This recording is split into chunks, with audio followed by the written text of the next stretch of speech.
NBA superstars are often judged in terms of titles and failures, career decisions and legacies. Pressure to win and incessant scrutiny come with the territory as they are judged for their choices, their performance, and their will to win. In this hour, we feature 4 of the NBA's most talked about stars this season, offering their own insight, speaking for themselves, face to face.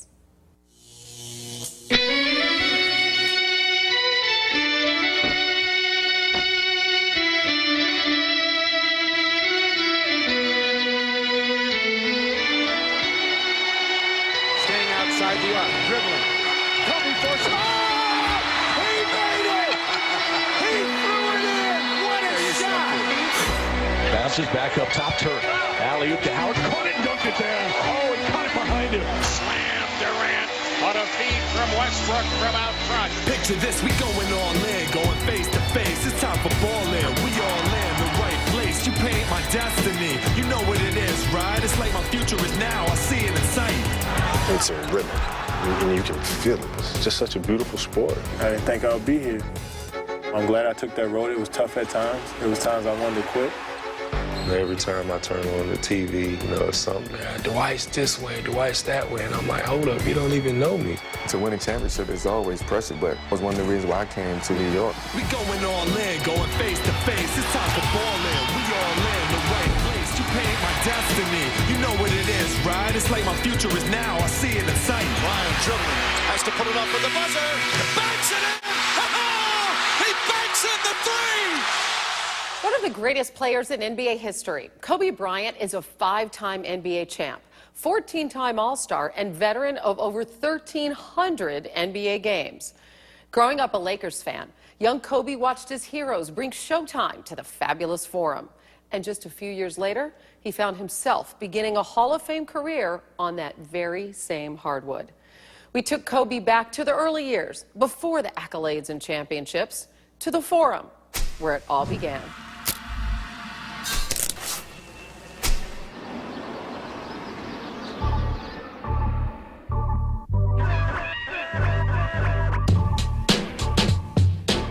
This is where it all began. Yeah. Do you remember walking in here as an 18-year-old, like that first day? Okay, what was that like? Of course. It was like the smell. You know what I mean? Like when you walk in, it's like, oh, it smells like the Forum. I don't know what the Forum. What does the Forum smell like? But this is what it smells like, right? So I'm like trying to hold on to it, and I don't know. It was pretty dorky of me, but I was looking forward to it. And so to have a chance to put on that uniform must have been unbelievable. Yes, the first time I ever saw my uniform hanging in the locker, I put it on right away. It just felt like I was putting on golden armor. Really? Yeah, so from that day forward, I always just called it the golden armor. It just felt like there was something mystical and magical about it. Where were the celebrities? They were like all Courtside. right on the Everybody court, was always right? courtside. Right. So it was like Jack. Yep. Right. Diane. Always there. Denzel was. Denzel. Right. And so for me, a 17-year-old kid, I'm like, man, this is nuts. Like so many other Hollywood hopefuls, Bryant arrived in Los Angeles as an 18-year-old with big-time dreams.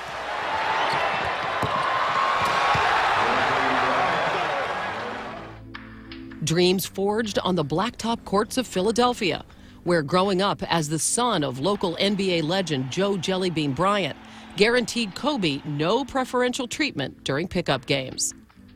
I'd play against these kids, and all summer long, I didn't score 1 point.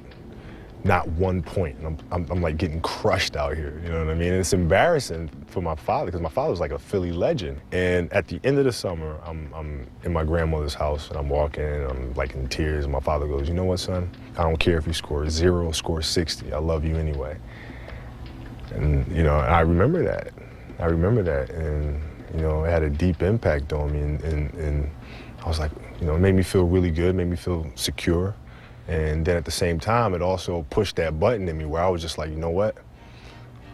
Thank you, but I'm scoring 60. He has 60 points tonight. He is not human. Lob for Bryant. Alley-oop dunk. Kobe Bryant elevating. A 360 jam. Kobe. So where did you develop that fierce will to win? My mother, probably. My mom was always a real feisty one, the real competitive one.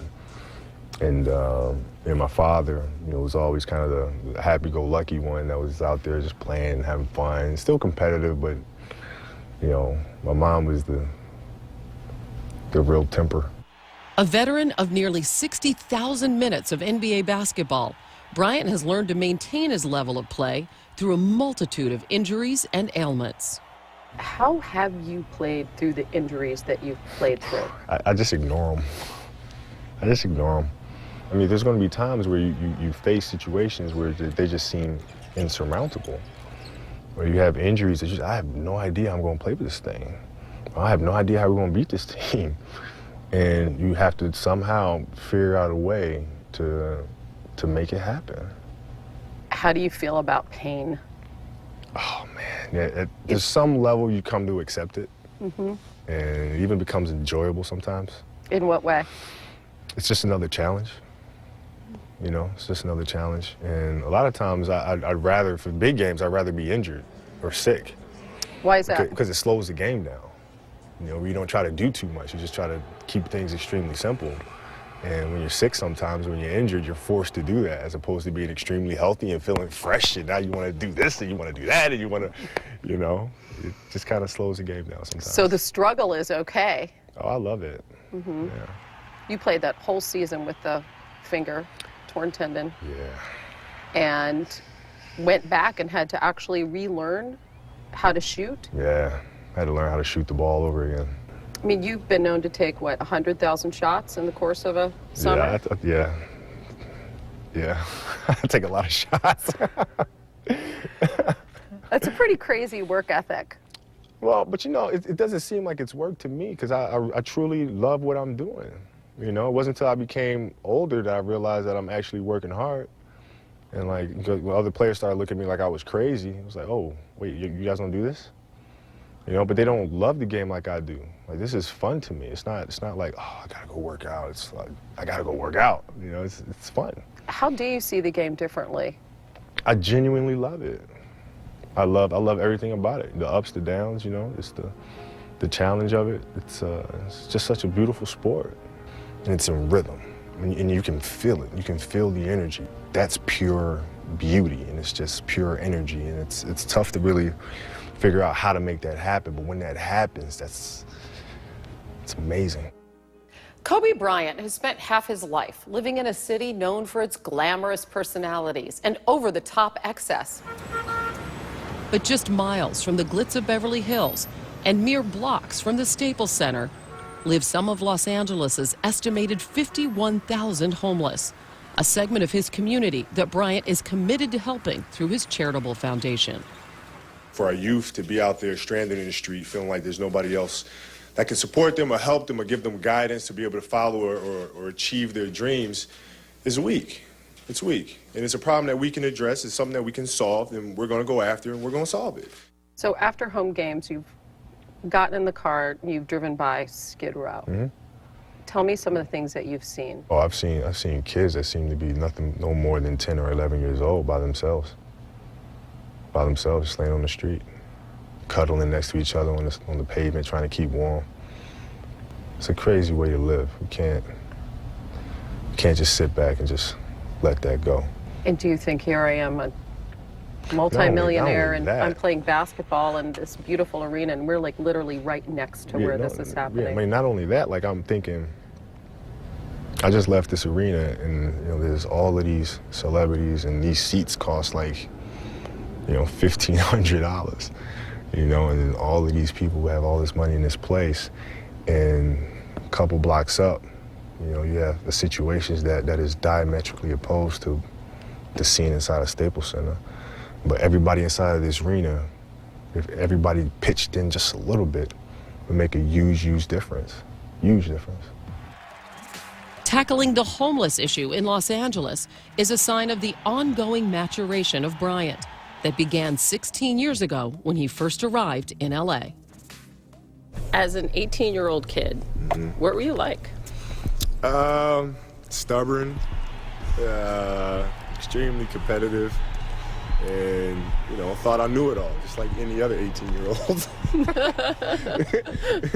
It must have been a headache for my coaches, I'm sure. What was it that kind of brought you back down to earth once you got in the pros? Just old age.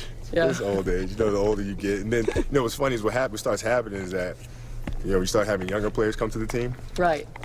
And then, you know, they essentially act how you used to act when you were 18. So you get to kind of see yourself through them, and you're like, oh my God, hold on, wait a minute. Okay, and then that's how you kind of start growing up. And I'm just very excited to be here with Los Angeles Lakers and to have a guy like Magic Johnson who can guide me to the right direction. Magic Johnson was your idol, right? Yeah. So you had it when you were growing up in Italy, you had a poster of him in your room? Oh, I had many of them. Many. You got his locker, right? Yeah, which they didn't tell me about that until later. One of the my first press conferences, the preseason game, I say, so did you ask for Magic's locker? I'm like, what? This is Magic's locker? I was like, what? No, I had no idea. So somebody must have played like a very cruel joke on the rookie. It gave me the pressure seat. Which you handled well. I mean, you know, at that time, I didn't have much of a choice. They already stuck me in that locker. It's like, you know, if you leave from here, if I asked to switch the locker, I'm like the biggest chump in the world. So I kind of had to suck it up, you know. This was my locker right here. Oh, wow. Yeah, this was my locker right here. Eddie Jones was right here. What was it like in here when you were just a youngster? Well, I mean, it was interesting because we had a lot of interesting characters on the team. So every day was something brand new. How were you and Shaq in the early going? You guys came in at the same time. It's amazing that it actually worked. You know, I mean, he was young at the time, and I was younger. And so you're talking about two very bullheaded individuals.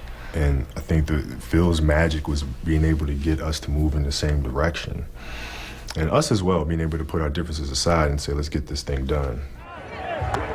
Congratulations, Coach. I've been coached by the big Buddha himself, Phil Jackson, which has been, you know, I guess, I still talk to him every now and then. And I know he has to be laughing internally because he's probably listening to me through interviews and stuff, and it's like, wow, this stubborn kid, like he actually heard some of the things I was saying to him. It actually went through. It sunk in. It sunk in. Who would have known?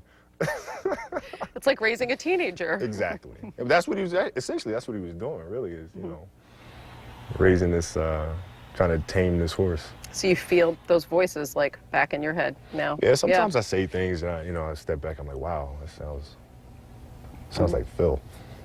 How much you want to keep playing? How long? I don't know. I mean, 16 years is a long time. I don't know how many years I have left, and it's kind of like, you know, what's going to go first? You know, is the passion for the game going to go first, or are these young guys just going to run me out the gym to the point where they just beat me into submission? I got to just, like, you know, white flag it and say, that's it, no mas, I'm done. You know, how's it going to work out? I have no clue. You don't know? You really know. think your passion for the game would run out at some point? I don't know. I don't know how that works. I don't know how it happens. You know, I see the guys who've come before me. I've seen Magic retire and come back.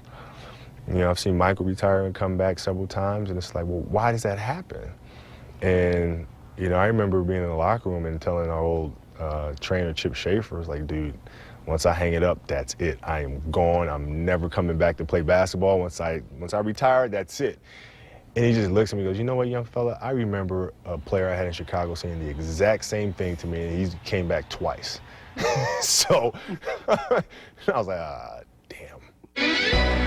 Ahead on NBA Face to Face, Kevin Durant, Dwight Howard, and Carmelo Anthony. An inside look at three of the NBA's biggest newsmakers. Next, why does the NBA's leading scorer feel so at home in Oklahoma City? Very quiet, laid back, and, you know, that's exactly how the city is.